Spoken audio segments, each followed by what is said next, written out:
I'm Logan Crawford, and right now on GBM, we're featuring a powerful memoir of resilience, identity, and emotional healing. It is called The Middle Child: Humble, Hopeful, Healing.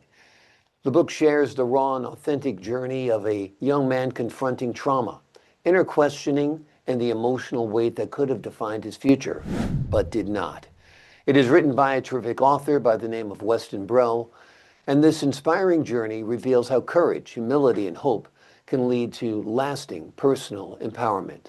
We're delighted to have this very talented author join us here today. We thank the team at Atticus Publishing for helping us put him on TV today. We ask viewers like you to support authors like him by subscribing to our channel and by purchasing his amazing book. The links are below this interview. Weston, thank you so much for joining me here today. Thank you so much, Mr. Logan, for having me. I'm honored to actually be here and to have my book put on a pedestal like this, and for Atticus to reach out to me. It's an even more humbling experience and honoring experience. So I'm glad to be here. Thank you so much for this opportunity. Well, absolutely. You deserve all the honors and the accolades that you receive because this book is terrific. Talk to us a little bit about how your upbringing shaped your emotional world growing up. My upbringing, just kind of being exposed to a lot of different things. Like in the book, you'll see I grew up trail riding, just the authentic and humorous atmosphere out there with the animals and the good times around the campfire. And also just along with being raised with two other siblings and just learning from each other and growing with each other has really helped shape who I am today. Of course, with some of the inner things that were going on that nobody really knew about, just kind of helped me dig deep into myself and really, really rediscover the true purpose within me. Yeah, absolutely. Talk to us about some of those inner questionings and how they affected you. It was just like an ongoing dilemma, really. Just kind of trying to push them to the side. Just some of the different aspects of myself and my sexuality, growing to have an interest in getting gaining attraction towards men. I knew it wasn't something that was, accepted, especially in the Black and Brown community. So I just tried to compress those feelings and just try to do as best as I can throughout my life. But I knew that they were slowly reappearing and causing those mental dilemmas. And I just decided to kind of reshape my thinking around it and still try to live through it, Hmm. accept who I was becoming and not let it define that I'm still, a human being that's working and trying to be the best that I can be, just like anybody else out here. Yeah, absolutely. Was there a moment when you realized that trauma didn't need to define you? There was a moment, a couple moments, I will say, just realizing who I am and just trying to really sit still with those different feelings and emotions, and realizing that, every moment, every day is another opportunity to try to, you know, deal with it in a healthy way, Mhm. but not let it deter me from, my purpose in life. And try to encourage other people through those traumas, because I know it's a lot of people who go through similar things or have heard similar stories. And it kind of empowered me to be that light for them, like, oh, like I've been through that, just try some of these things out. It may or may not work for you, but I'm letting you know I've been able to be there and get through that particular incident or trauma, and you still see me where I am today. So, Yeah. Where did you find the hope to persevere when you were in the middle of some painful situations? just really diving deep into an intimate prayer life. You'll see that throughout the book as well. Just really committing to journeying, through church and some of the members at church who can kind of connect with me, and just different check-ins with colleagues that has really helped me out, and family members that have helped me out along the way as well. But also, just really, it really starts within myself. I got to really be the one to look myself in the mirror and know that it's going to be okay Yeah. despite, any opinions that's out there or any setbacks that may arise. That's when the hope seeds were slowly being planted throughout those traumatic experiences. Absolutely. How was it writing this book? Did it help you process your past experiences? Absolutely. I felt like I was reliving those moments and coming back to the present moment and knowing that, these were purposeful moments that needed to happen. And I feel like it's the perfect time. I was dealing with a heartbreak at the time of me beginning the book. And that kind of propelled me to just kind of sit with myself and just start from the beginning. Like, Hmm. where did all these different emotions come from? The good, the bad, the ugly, Hmm.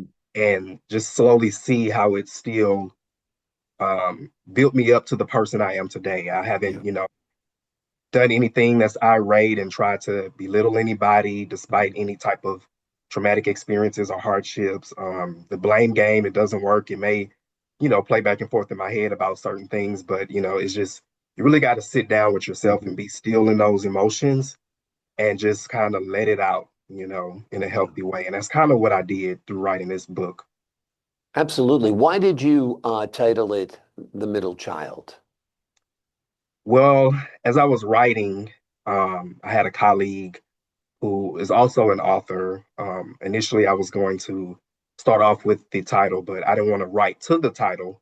So Right. as I was writing, I kind of thought like I'm a middle child, and a lot of these things, middle children kind of sort of we have our own little bubble, and I felt like that's what I was kind of um, depicting, which was my life that was hidden but not hidden, and showing that. Middle child has a lot to put out there and a lot to say. Although we Mhm. may not have said it or being seen doing it or saying it throughout the years, I just wanted it to be known that, this middle child has, a lot to say. Yeah. Talk to us about the young cowboy and what that represents in the story and in the book. Whew. So, young cowboy has been pretty much my grandparents have taken us along that road since I was in diapers. Mhm. So I live, breathe, and pretty much look forward to that type of atmosphere. Just growing up with a different breed of animals and them becoming our family in a way, and most of them are pretty much deceased. The last horse we had, she was the youngest from when we were kids. She passed away back in 2022.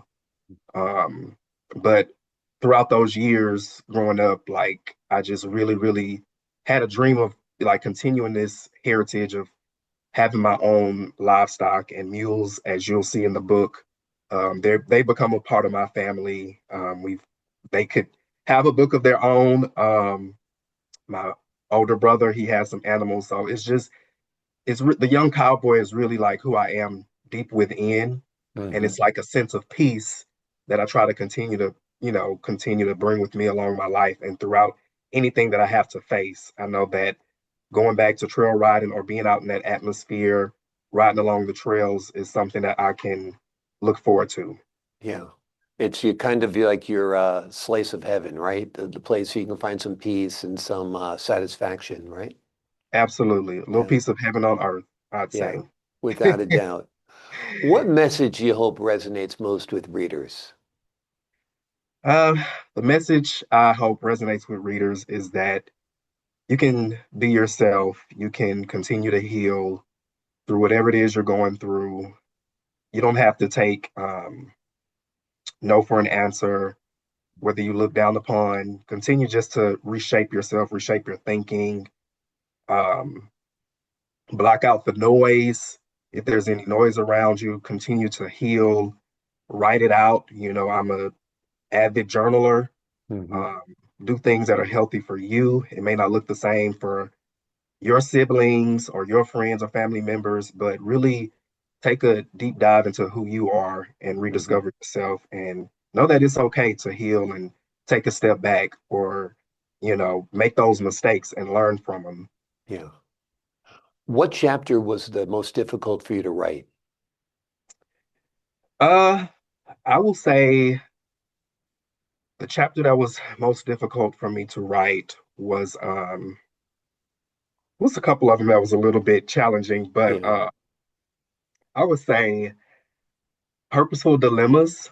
Hmm. Um, just kind of going through those traumatic instances like losing friends and unfortunate family members. Those were kind of hard because I had to relive those instances. But it was okay. I reflected on it and brought myself to the present time to know that, even those instances were purposeful. Yeah. Although we still have to deal with them, it's not easy waking up and knowing that, you had to bury people at such a young age or such a, tragic instance. Um, for one, tomorrow, unfortunately, I have a first cousin that we're laying to rest, Mm. and still don't know the cause of his death. So that's something that the family has to face and go along with that. But it just goes to show that um, self-awareness and self-advocacy is important. So Mm. Yeah, absolutely. It's tough times like these that make you grateful that you have strong faith that helps you get absolutely, through without a doubt. And like you said, you have a strong grounding and hope as well that the future will be better. And I think we all need that because life, as we know, is not a straight line. It's a lot of ups and downs and hills and valleys and peaks and so forth. Um, absolutely. Talk to us about your faith and how that has helped sustain you. Well, like I said, my faith, I just try to continue to ground myself in the Holy Bible. Although it may be some passages that I may not understand, it still kind of shows a picture of, you know, how I'm supposed to be as a person created by God. Mhm. God, pretty much sacrificed his own self because he knew we needed someone to be an advocate for us. Mhm. So that faith being instilled in me, I just try to continue to be an advocate, like being a school counselor, sacrificing myself and, putting the kids' needs before mine and trying to let them know, like, hey, it's okay to forgive. You don't have to forget it.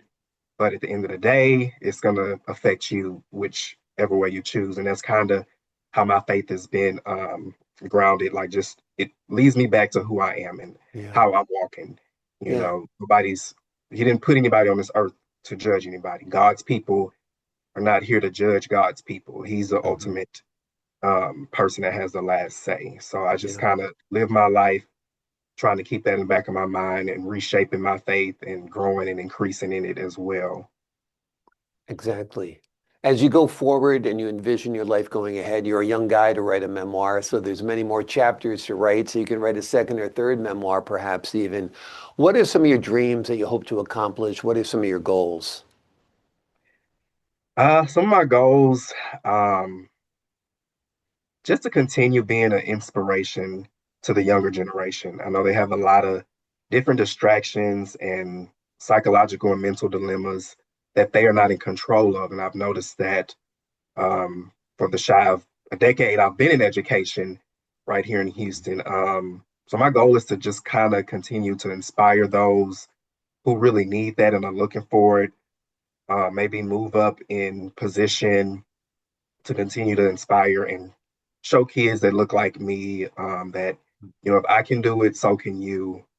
It just takes a few steps a day, takes Hmm. a few goals, short-term goals, and then maximize those to long-term goals and see where it is you made it from. And I want you to know that, I've been in your place as well, and look where I'm at. And, Hmm. I'm not out here trying to steal or, kill anybody and just be completely irrational, but, can still be the person that I'm destined to be. Yeah, absolutely. And this has been a great accomplishment writing this book, no doubt, right? Absolutely. I wasn't expecting it to be broadcasted the way it is. Mm. I wanted to write it to myself and to people who could relate and are going through some of the dark season that I've been through or may end up going through. I wanted this to be somewhat of a light and guide for them. Absolutely. Well, you have absolutely shined a light for a lot of people out there who are going through similar challenges and need to know that there is hope paving the roadway ahead. The name of the book is The Middle Child, Humble, Hopeful, Healing. It is an uplifting memoir for anyone searching for clarity, courage, and healing beyond their past. Weston, thank you so much for joining me here today. Thank you so much for having me. This was an honor. The honor is all mine. Great to have you on the show. I appreciate your time, your insight, the wonderful work on this book. To the folks at home, I'm Logan Crawford for the Global Book Network. So long for now.